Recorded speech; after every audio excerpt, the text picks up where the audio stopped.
Unfortunately ഈ video എത്തേണ്ട ജെൻസിയിലോട്ട് ഇത് എത്തത്തില്ല. കാരണം എന്താണെന്ന് വെച്ച് കഴിഞ്ഞാൽ നമ്മളിപ്പോൾ കേൾക്കാറുണ്ട്, ന്യൂസ് ചാനൽസിലും പല ഇൻഫ്ലുവൻസേഴ്സും പറയാറുണ്ട്, ഇന്നത്തെ ജെൻസി പിള്ളേരുടെ വയലൻസ് കൂടുന്നതിന്റെ മെയിൻ റീസൺ എന്ന് പറയുന്നത് അവർ കാണുന്ന വയലന്റ് മൂവീസ് ആണ്, അല്ലെങ്കിൽ അവര് വെബ് സീരീസിൽ നിന്ന് ഇൻഫ്ലുവൻസ് ആവുന്നതാണ്, അല്ലെങ്കിൽ അവർ സോഷ്യൽ മീഡിയയുടെ ഇൻഫ്ലുവൻസ് ആണെന്നൊക്കെ നമ്മൾ പറയുന്നുണ്ട്. നമ്മൾ മനസ്സിലാക്കേണ്ട കാര്യം ഇത് തന്നെയാണോ യഥാർത്ഥ സത്യം? ആക്ച്വലി ഇതൊക്കെ കാരണമാണോ ജെൻസിയിൽ ഇത്രയും വയലൻസ് വരുന്നത്? നമ്മൾ മനസ്സിലാക്കേണ്ട ഒരു കാര്യം എന്താണെന്ന് വെച്ച് കഴിഞ്ഞാൽ ഈ പറയുന്ന കാര്യങ്ങളൊക്കെ വെറും എക്സ്റ്റേണൽ കാര്യങ്ങൾ മാത്രമാണ്. യഥാർത്ഥ കോർ ആയിട്ടുള്ള ഇഷ്യൂ ഇതൊന്നുമല്ല. അതുകൊണ്ട് തന്നെയാണ് നമ്മൾ പറയുന്നത് വയലൻസ് ഉള്ള മൂവീസ് ജെൻസിനെ ഇൻഫ്ലുവൻസ് ചെയ്യുന്നു, അല്ലെങ്കിൽ സോഷ്യൽ മീഡിയ ഇൻഫ്ലുവൻസ് ചെയ്യുന്നു, വെബ് സീരീസ് ഇൻഫ്ലുവൻസ് ചെയ്യുന്നു. ഇതൊക്കെ വെറും ഒരു ഇൻഫ്ലുവൻസ് മാത്രമാണ്. എന്തുകൊണ്ടാണ് ജെൻസിയെ ഇത് ഇൻഫ്ലുവൻസ് ചെയ്യുന്നത്? അതിനൊരു റൂട്ട് കോസ് ഉണ്ട്. നമ്മളിപ്പോ ശ്രദ്ധിച്ചിട്ടുണ്ടാവും, ചെറുതിലെ നമ്മളിപ്പോ കുട്ടികളായിരുന്നപ്പോൾ നമുക്കൊരു പെർട്ടിക്കുലർ കാര്യത്തിനോട് എന്തെങ്കിലും ഇഷ്ടം തോന്നുവാണെങ്കിൽ, ചിലപ്പോൾ ഒരു കാർ ആയിരിക്കാം, അല്ലെങ്കിൽ എന്തുമാകാം, നമുക്കൊരു പെർട്ടിക്കുലർ കാറിനോട് ഇഷ്ടം തോന്നുവാണെങ്കിൽ നമ്മൾ അതിനെപ്പറ്റി അറിയാൻ നമ്മൾ ശ്രമിച്ചുകൊണ്ടേയിരിക്കും. നമ്മൾ ക്യൂരിയസ് ആകും, നമ്മുടെ ഉള്ളിൽ ഇൻട്രസ്റ്റ് വരും. നമ്മളിപ്പോ നമ്മുടെ പേരൻസിന്റെ അടുത്ത്, നമ്മുടെ സുഹൃത്തുക്കളുടെ അടുത്ത് നമ്മൾ അതിനെ ചിലപ്പോൾ നമ്മൾ റോഡിലോട്ട് ഇറങ്ങുമ്പോൾ നമ്മൾ നോക്കും, എന്താണ് കാർ, എങ്ങനെയാണ് ഇത് ഉണ്ടാവുന്നത്, ഇതിന്റെ ടയർ എങ്ങനെയാണ്, എഞ്ചിൻ എങ്ങനെയാണ്, എന്ത് മെറ്റീരിയൽ ആണ്. നമ്മൾ ആ സത്യം അറിയാനുള്ള ഇൻട്രസ്റ്റ് നമുക്കുണ്ടാവും. അങ്ങനെയാണ് കുട്ടികൾക്ക് ആ ഒരു ഇൻട്രസ്റ്റ് വരുന്നത്. സോ നമ്മൾ മനസ്സിലാക്കേണ്ട കാര്യം, ഇപ്പോൾ ഇവിടെ വരുന്ന ന്യൂസ് റിപ്പോർട്ടേഴ്സും ന്യൂസ് ചാനൽസും അല്ലെങ്കിൽ ഇൻഫ്ലുവൻസേഴ്സും ഇവരൊക്കെ എന്താ ചെയ്യുന്നതെന്ന് വെച്ച് കഴിഞ്ഞാൽ ആ സത്യത്തെ അന്വേഷിക്കുന്നില്ല. അവരാരും ആ ഒരു സത്യം അറിയാനുള്ള ഇൻട്രസ്റ്റ് കാണിക്കുന്നില്ല. എല്ലാവരും ഏതൊക്കെയോ ആൾക്കാർ പറഞ്ഞു അത് വയലന്റ് മൂവീസ് ആണ്, അതാണ് ഇതാണെന്ന് പറഞ്ഞ് ജെൻസിയെ വെറുതെ ബ്ലെയിം ചെയ്യാവുന്നതല്ലാണ്ട് ആരും ഇതിന്റെ റൂട്ടായിട്ടുള്ള സൊല്യൂഷൻ പറയുന്നില്ല. നമ്മൾ മനസ്സിലാക്കേണ്ട വേറൊരു കാര്യം, ഒരിക്കലും നമ്മൾ ജനറലൈസ് ചെയ്യാനും പാടില്ല. ഇവിടെ എല്ലാ ജെൻസിയും ഒരിക്കലും മോശമല്ല. ജെൻസി എന്ന് പറയുന്ന ജനറേഷൻ മോശമല്ല. ഇപ്പോൾ ഈ ഇടയായിട്ട് നമ്മുടെ ഒരു വീഡിയോയിൽ ഒരു കമന്റ് നമ്മൾ കണ്ടായിരുന്നു, this is the another side of Gen Z. Definitely ആ ഒരു കമന്റ് നമ്മൾ വായിച്ചപ്പോൾ നമുക്കൊരു സന്തോഷം തോന്നി ആക്ച്വലി. പക്ഷെ നമ്മൾ അതിന്റെ ഒരു റിയാലിറ്റി നോക്കിയപ്പോൾ നമുക്ക് മനസ്സിലായി, actually another side of Gen Z എന്ന് പറയുമ്പോൾ അതിൽ ഡീപ്പ് ആയിട്ടുള്ള ഒരു മീനിങ് എന്ന് പറയുന്നത്, ജെൻസിക്ക് അവരത്ര നല്ലതല്ല, അല്ലെങ്കിൽ അവരത്ര ഡിസിപ്ലിൻഡ് അല്ല, അവർക്കൊരു കാര്യപ്രാപ്തി ഇല്ല എന്നൊരു മീനിങ്ങും കൂടെ അതിന്റെ ഉള്ളിലുണ്ട്. അതുകൊണ്ടാണ് നമ്മളൊരു പെർട്ടിക്കുലർ ജനറേഷന് അനദർ സൈഡ് ഓഫ് ജെൻസി എന്ന് പറയുന്നത്. ആ ഒരു മൊമെന്റിൽ സത്യം പറയുകയാണെങ്കിൽ ഞങ്ങൾക്ക് ആ ഒരു കമന്റ് കണ്ടപ്പോൾ ഹാപ്പിനെസ് തോന്നി. പക്ഷേ അതിന്റെ ഡീപ്പർ മീനിങ് മനസ്സിലാക്കിയപ്പോൾ ഒരു ചെറിയ വിഷമവും ഉണ്ടായി. അപ്പോൾ എന്താ ഇവിടെ സംഭവിക്കുന്നതെന്ന് വെച്ച് കഴിഞ്ഞാൽ ആരും ഇതിന്റെ സത്യം മനസ്സിലാക്കാൻ ശ്രമിക്കുന്നില്ല. എല്ലാവരും ഏതൊക്കെയോ ആൾക്കാർ ഇത് പറഞ്ഞു, ഒന്ന് വയലന്റ് മൂവീസ് ആണ്, ഓരോ മാർക്ക് കണ്ടിട്ടാണ്, അതാണ് ഇതാണെന്നൊക്കെ പറയുന്നതല്ലാണ്ട് ഇതിന്റെ ട്രൂത്ത് മനസ്സിലാക്കുന്നില്ല. ഇതിന്റെ ട്രൂത്ത് എന്താണെന്ന് നമുക്ക് മനസ്സിലാക്കാം. സോ ഇതിലത്തെ സൊല്യൂഷൻ എന്താണെന്ന് വെച്ച് കഴിഞ്ഞാൽ, നമ്മൾ പണ്ട് തൊട്ട് കേട്ടിട്ടുള്ള ഒരു കാര്യമാണ്, റിലീജിയസ് ആയിട്ടുള്ള പല ആൾക്കാരും പറയാറുണ്ട്, ഇപ്പോ ബാധ കയറുക, ഒരു വ്യക്തി പൊസസ്ഡ് ആവുക. ഡെഫിനറ്റ്ലി അത് എൻറ്റയർലി സത്യമല്ലെങ്കിലും പാർഷ്യലി അതിലൊരു സത്യമുണ്ട്. അതെന്താണെന്ന് വെച്ച് കഴിഞ്ഞാൽ, നമ്മൾ മനസ്സിലാക്കേണ്ട ഒരു കാര്യം, നമുക്കുള്ള ഓരോരോ ബിലീഫ്സും ആക്ച്വലി നമ്മൾ ചൂസ് ചെയ്യുന്നതല്ല. നമ്മളൊരു ബിലീഫ്സ് സെലക്ട് ചെയ്യുമ്പോൾ അത് നമ്മളെയാണ് എൻറ്റയർലി ചൂസ് ചെയ്യുന്നത്. കുറച്ചും കൂടെ സ്പെസിഫിക് ആയിട്ട് പറയുവാണെങ്കിൽ അത് നമ്മളെയാണ് പൊസസ് ചെയ്യുന്നത്. ഓരോ ബിലീഫ്സും, ഇപ്പോ നമ്മുടെ ബ്രെയിനിൽ ഒരു പെർട്ടിക്കുലർ റീജൻ തന്നെയുണ്ട്. നമ്മൾ വിശ്വസിക്കുന്ന ബിലീഫ് എന്താണോ ആ ബിലീഫിനുള്ള വ്യൂ മാത്രം നമ്മുടെ ബ്രെയിൻ കാണിക്കും. ബാക്കി ചുറ്റുമുള്ളത് എല്ലാം വൈപ്പ് ഔട്ട് ചെയ്ത് കളയും. അപ്പൊ ഇന്ന വേ നമ്മൾ നോക്കുവാണെങ്കിൽ ബിലീഫ്സ് എന്ന് പറയുന്നത് ഒരു വ്യക്തിയെ പൊസസീവ് ആണ്. അപ്പോൾ നമുക്ക് വരുന്ന ഒരു ക്വസ്റ്റ്യൻ ആണ്, ഈ പൊസസ് ചെയ്യുന്ന കാര്യം എന്താണ്? അതിനെയാണ് നമ്മൾ പറയുന്നത് സ്പിരിറ്റ്. ഓരോ ബിലീഫ്സും സ്പിരിറ്റ് ആണ്. അപ്പോൾ ഈ ജെൻസി വയലൻസ് കാണിക്കുന്ന ജെൻസിയില് എന്റെ ബോഡിയിൽ കയറുന്ന എന്താണെന്ന് വെച്ച് കഴിഞ്ഞാൽ, അവരുടെ ഉള്ളിൽ അത്രയും റോങ് ആയിട്ടുള്ള ബിലീഫ്സ് ഉള്ളതാണ്.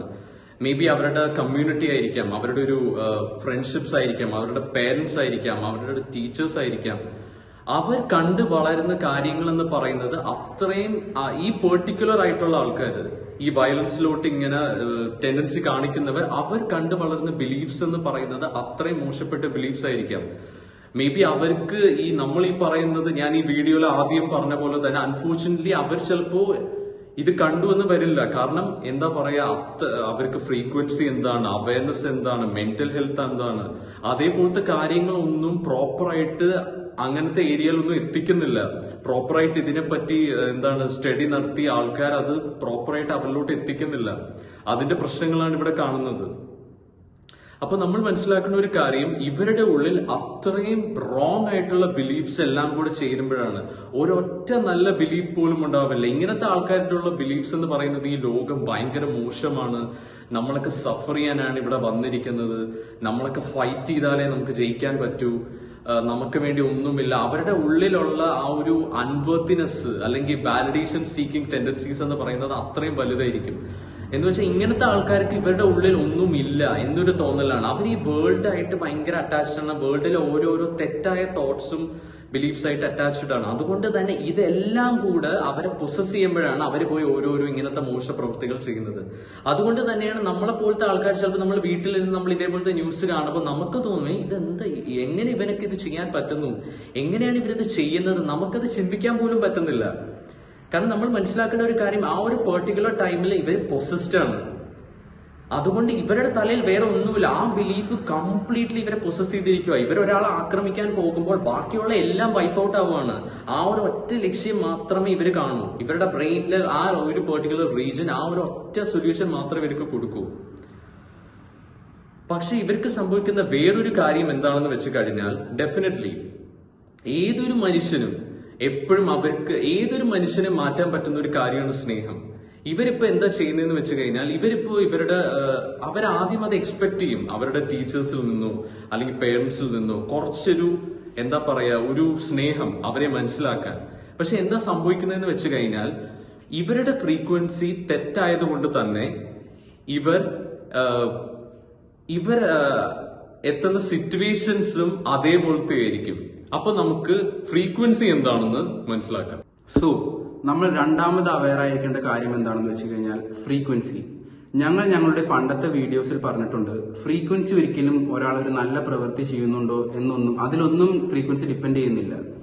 ഫ്രീക്വൻസി ഡിപ്പെൻഡ് ചെയ്യുന്നത് ഒരാളുടെ ബിലീഫ്സിലും കൺവിക്ഷനിലും ഒക്കെയാണ്. ഇപ്പോൾ ഈ വയലന്റ് ആയിട്ടുള്ള സിറ്റുവേഷൻസിൽ ചെന്നപ്പെടുന്ന ജെൻസികളുടെ പ്രശ്നം എന്താണെന്ന് വെച്ച് കഴിഞ്ഞാൽ, അവരുടെ ഫ്രീക്വൻസി വളരെയധികം ലോ ആണ്. അതുകൊണ്ട് തന്നെ അവർ അട്രാക്ട് ചെയ്യുന്ന സിറ്റുവേഷൻസും ഭയങ്കര മോശമായിരിക്കും. ഇവരുടെയൊക്കെ ഒരു കോമൺ ആയിട്ടുള്ള കാര്യം എന്താണെന്ന് വെച്ച് കഴിഞ്ഞാൽ, ഇവരെപ്പോഴും ഇവരുടെ ആ ഒരു ഇമോഷൻസും ഇവരുടെ ഒരു വിഷമങ്ങളൊക്കെ ഇവർ എക്സ്പ്രസ് ചെയ്യാൻ ഇവർ പലരുടെ അടുത്തും ചെന്നെത്തും. ഒരിക്കലും ഇവർ നേരെ ചെന്ന് ഡയറക്റ്റ്ലി മുഖത്തടിച്ചതുപോലെ അത് പറയില്ല. എപ്പോഴും അവർ ചെന്നെത്തുക അവരുടെ ഫ്രണ്ട്സ് അല്ലെങ്കിൽ പാരന്റ്സ്, ടീച്ചേഴ്സ്, ഇതുപോലുള്ള ആൾക്കാരുടെ അടുത്തായിരിക്കാം. ഇപ്പോൾ പാരന്റ്സിന്റെ അടുത്ത് ചെല്ലുവാണെന്ന് വെച്ചോ, ഇപ്പൊ പാരന്റ്സ് അവരുടെ ഫ്രീക്വൻസി വളരെ മോശമായതുകൊണ്ട് ഒരിക്കലും ഇവരായിട്ട് അവർക്ക് റിലേറ്റ് ചെയ്യാൻ പറ്റില്ല. ഇപ്പോൾ പാരന്റ്സിന്റെ അടുത്തൊരു വിഷമം ചെന്ന് പറയുമ്പോൾ, നിങ്ങൾ എപ്പോഴും ഫോൺ നോക്കുന്നതുകൊണ്ടാണ്, നീ ചുമ്മാ ഇരിക്കുവാണ്, നീ അത് ചെയ്യുന്നില്ല എന്നൊക്കെ പറയാം. ഇപ്പോൾ ടീച്ചറുടെ നീ പഠിക്കുന്നില്ല, നീ ചുമ്മാ എന്താ, അതുപോലെ ഭയങ്കര നെഗറ്റീവ് ആയിട്ടുള്ള അപ്രോച്ച് ആയിരിക്കും അവരിൽ നിന്ന് കിട്ടുന്നത്. സോ ഇതിന്റെ ഒരു പ്രശ്നം എന്താണെന്ന് വെച്ച് കഴിഞ്ഞാൽ, അവർക്ക് സ്നേഹം കിട്ടുന്നില്ല, വേണ്ട അറ്റൻഷൻ കിട്ടുന്നില്ല, അവർക്ക് ഇമോഷൻസ് എക്സ്പ്രസ് ചെയ്യാനുള്ള ഒരു സ്ഥലം അവർക്ക് കിട്ടുന്നില്ല. അവർ വളരെയധികം സപ്രസ്ഡ് ആവുകയാണ്. അതുകൊണ്ടാണ് ഇവർ ഇതുപോലുള്ള സിറ്റുവേഷനിൽ ചെന്ന് വീണ്ടും പെടുന്നത്. അപ്പോൾ സ്നേഹം, മഹാനായ നെൽസൺ മണ്ടേല പറഞ്ഞതുപോലെ, it is easier for a man to love than to hate. ഇതുപോലുള്ള പ്രശ്നങ്ങളിൽ ചെന്നുപെടുന്ന ജെൻസി ആൾക്കാർ അവരുടെ പ്രശ്നങ്ങൾ, അവരുടെ ഇമോഷൻസ് ഒക്കെ, അവരുടെ സപ്രസ്ഡ് ആയിട്ടിരിക്കുന്ന ഇമോഷൻസ് ഒക്കെ കൺഫസ് ചെയ്യാൻ ചിലപ്പോൾ അവരുടെ ടീച്ചേഴ്സിന്റെ അടുത്തോ അവരുടെ പാരന്റ്സിന്റെ അടുത്തോ അവരുടെ സുഹൃത്തുക്കളുടെ അടുത്തോ ചെല്ലും. അപ്പോൾ നമ്മൾ എന്താണ് ചെയ്യേണ്ടതെന്ന് വെച്ച് കഴിഞ്ഞാൽ, നമ്മളത് സട്ടിലായിട്ട് കേൾക്കുക, അവരുടെ പ്രശ്നങ്ങൾ മനസ്സിലാക്കുക. ചിലപ്പോൾ അവരത് കൺഫസ് ചെയ്യാൻ ചിലപ്പോൾ ഒരാഴ്ചയോ കുറച്ചധികം ദിവസങ്ങൾ എടുത്തെന്ന് വരും. അതൊക്കെ ഒന്ന് ശാന്തമായി കേൾക്കുക. സോ ഞങ്ങളുടെ വീഡിയോയുടെ സോൾ പേർപ്പസ് എന്താണെന്ന് വെച്ച് കഴിഞ്ഞാൽ, കേരളത്തിൽ തന്നെ ചൈൽഡ് വെൽനസ് അഥവാ പിള്ളേരുടെ മെന്റൽ ഹെൽത്തിനും ഡെവലപ്മെന്റിനും വേണ്ടി അവരുടെ ജീവിതം തന്നെ, അവരുടെ ഒരു ലൈഫ് തന്നെ അതിന്റെ ആ പേർപ്പസും കൊണ്ട് നടക്കുന്ന കുറെ ആൾക്കാരുണ്ട്. അവരിൽ ഈ വീഡിയോ ചെന്നെത്തണം. നമ്മളുടെ ഒരു ചെറിയ അഫെക്ഷൻ അല്ലെങ്കിൽ ഒരു ചെറിയ സ്നേഹം കാരണം ഈ പിള്ളേരുടെ ജീവിതം തന്നെ രക്ഷപ്പെട്ടെന്ന് വരാം. അതുകൊണ്ട് ഇത് റൈറ്റ് ഓഡിയൻസിലെത്തണം. സോ ഈ ഒരു വീഡിയോയിൽ നമ്മൾ ഷെയർ ചെയ്തിരിക്കുന്നത് നമുക്കറിയാവുന്ന ചെറിയ അറിവുകൾ മാത്രമാണ്. കാരണം നമ്മൾ കണ്ടു അത് ആരും ഇതിന്റെ ട്രൂത്ത് റിവീൽ ചെയ്യുന്നില്ല. എല്ലാവരും എക്സ്റ്റേണൽ ആയിട്ടുള്ള കാര്യങ്ങൾ ഇങ്ങനെ ബ്ലെയിം ചെയ്തുകൊണ്ടേയിരിക്കുകയാണ്. ആ ഇന്റേണൽ കോർ ഇഷ്യൂവിനെ ആരും സോൾവ് ചെയ്യുന്നില്ല. ഈ ഒരു വീഡിയോ അതുകൊണ്ട് തന്നെ ഫസ്റ്റ് ടൈം എവർ നമ്മളിപ്പോൾ ഓൾമോസ്റ്റ് എനിക്ക് തോന്നുന്നു 10 അല്ലെങ്കിൽ 11 വീഡിയോസ് ആണ് ഇട്ടിരിക്കുന്നത്. ഒരൊറ്റ വീഡിയോയിൽ പോലും നമ്മൾ സബ്സ്ക്രൈബ് ചെയ്യാനോ ലൈക്ക് ചെയ്യാനോ ഷെയർ ചെയ്യാനോ ഇതുവരെ പറഞ്ഞിട്ടില്ല. പക്ഷെ ആദ്യമായിട്ട് ഈ ഒരു വീഡിയോ പോലും നിങ്ങൾ ലൈക്കോ സബ്സ്ക്രൈബോ ഒന്നും ചെയ്യണ്ട. പക്ഷേ ഈ വീഡിയോ മസ്റ്റ് ആയിട്ട് ഷെയർ ചെയ്യുക.